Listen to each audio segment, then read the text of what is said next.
Again and again, we've seen pictures like these where there's like a circlet that that goes around the ears, leaving the top of the head exposed.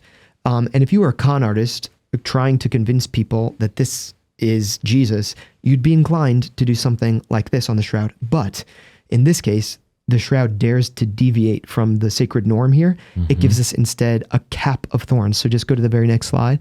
And what we see is that it covers every area of the head. Wow. So we have some 30 to 50 puncture wounds that have little rivulets of blood. If you scroll down to slide 29, some have reconstructed what they think the cap of thorns would look like using the Ziziphus spina Christi.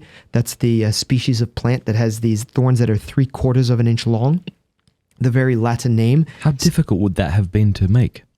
Well, there are different versions of this that look like somebody spent 3 hours like weaving Sure. a thing. And I'm not convinced that a Roman centurion is going to make this beautiful braid before he like puts it neatly on Jesus's head. So I think it's much more likely that he just kind of lopped off a mess of thorn, took a pliant branch or wicker that you see here in the slide 29, and then bound together that mess of thorn, and then with his spear and sword just pressed it on his head. And so these thorns, although supple when green, when they dry, they're like nails that just pierce through the skin. And so that's what the helmet looks like. It's interesting that the Greek word for crown is Stephanos. So if you have any friends named Stephen, you know what that comes from. It's crown. But the crown in the first century and in the literature that we get also in the Old Testament, of course, is going to be translated into the Greek as well in the Septuagint.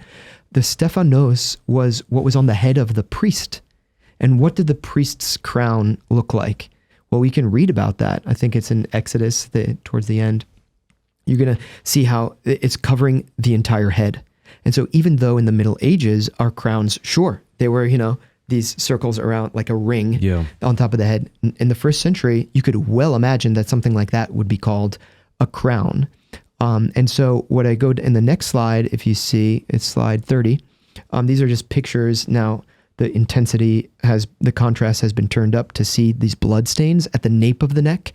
So of course, the supplement branch is going to there's going to be this pooling effect as the blood drips down from the head according to gravity. It's going to now drip down the back of the neck. And so this is what you see, these kind of like, see how it's flowing down and towards the center.